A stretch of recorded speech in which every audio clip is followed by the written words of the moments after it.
Jika ada bupati yang berani menampar KDM, maka orang itu pastinya adalah Saipul Bahri, atau yang lebih dikenal dengan Om Zain. Persahabatan mereka bisa terbilang sangat lama. Tahun 1993 jadi titik temu sejarah. Di sebuah pelatihan kader HMI tingkat 1 yang diadakan di gedung PMI Purwakarta, dua pemuda idealis bertemu untuk pertama kalinya. Deddy Mulyadi saat itu sudah menjadi figur berpengaruh di kalangan aktivis, sementara Om Zain adalah ketua Senat Stai Subang, muda, vokal, dan penuh semangat. Pertemuan itu menjadi awal dari sebuah persahabatan yang langgeng lebih dari 3 dekade. Mereka sering tidur bareng di sekretariat, berdiskusi soal masa depan bangsa hingga dini hari, hingga nyaris tak pernah absen dalam demo dan advokasi sosial.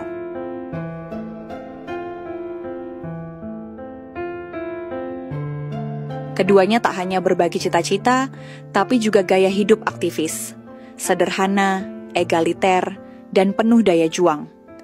Bahkan, keduanya pernah nyaris tak makan seharian demi membayar fotokopi bahan diskusi. Seiring waktu, Kang Deddy melaju kencang di jalur politik.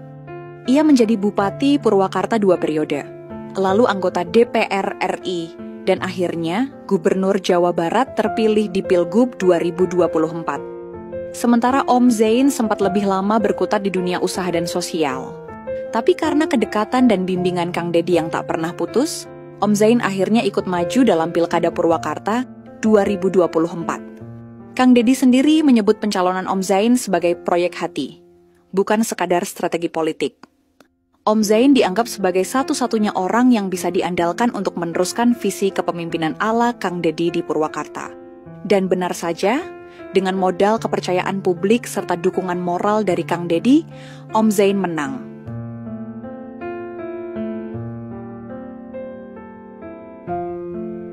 Yang membuat Pilkada Purwakarta 2024 menjadi panas adalah keikutsertaan Ambu Ane Ratna Mustika, mantan istri Kang Deddy Mulyadi, yang juga mencalonkan diri kembali sebagai bupati. Ambu Ane pernah menjadi Bupati Purwakarta periode sebelumnya, dan meski sudah resmi bercerai dari KDM, ia tetap memiliki basis massa yang kuat, terutama di kalangan emak-emak dan aparatur birokrasi lama. Persaingan ini bukan sekadar pertarungan politik biasa.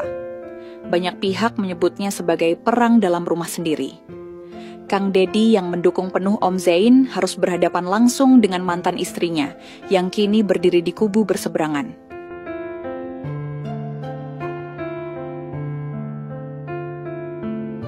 Situasinya menjadi rumit karena publik ikut menyaksikan bagaimana relasi pribadi dan politik bertabrakan dalam satu arena. Namun yang menarik, Om Zain tetap menjaga sikap elegan. Ia tak pernah menyerang secara personal. Bahkan dalam beberapa pernyataan, ia tetap menyebut Ambu Ane sebagai tokoh perempuan yang berpengalaman. Namun, ia juga dengan tegas membawa gagasan perubahan, bahwa Purwakarta butuh arah baru, kepemimpinan segar, dan kesinambungan dari era Deddy Mulyadi.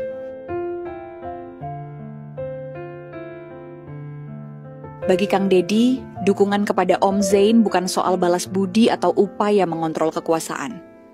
Ini tentang loyalitas yang tumbuh dari persahabatan murni.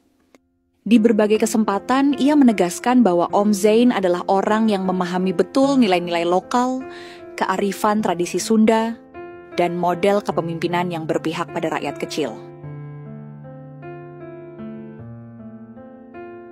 Sementara Om Zain sendiri kerap menyebut dirinya sebagai murid politik dari Kang Deddy. Ia belajar langsung dari pengalaman dan ketegasan sahabatnya itu, termasuk bagaimana menghadapi fitnah, tekanan partai, hingga dinamika rumah tangga yang tak bisa dihindari. Menariknya, meskipun banyak yang mencoba memecah keduanya, baik dari lawan politik maupun pihak internal, hubungan mereka tetap solid. Tak pernah sekalipun terdengar nada sinis. Bahkan saat tekanan makin kuat jelang pilkada. Iya, eta memang dicor pemadatan anak. Hasil pilkada 2024 akhirnya menempatkan Om Zain sebagai Bupati Purwakarta terpilih. Kemenangannya menjadi simbol kemenangan solidaritas dan loyalitas. bukan hanya kemenangan pribadi, tapi juga pembuktian bahwa persahabatan sejati bisa mengalahkan ego, dendam, dan politik uang. Kini, Om Zain dan Kang Deddy memimpin 2 level pemerintahan, kabupaten dan provinsi. Tapi keduanya sepakat untuk tetap rendah hati dan terus bekerja untuk masyarakat. Bagi publik, kisah ini lebih dari sekadar berita politik. Ini adalah drama kehidupan yang penuh pelajaran. Bahwa sahabat sejati akan mendukungmu bahkan saat dunia menentangmu. Dan bahwa mantan pasangan bisa menjadi lawan yang elegan selama semua pihak tetap menjunjung etika dan semangat membangun.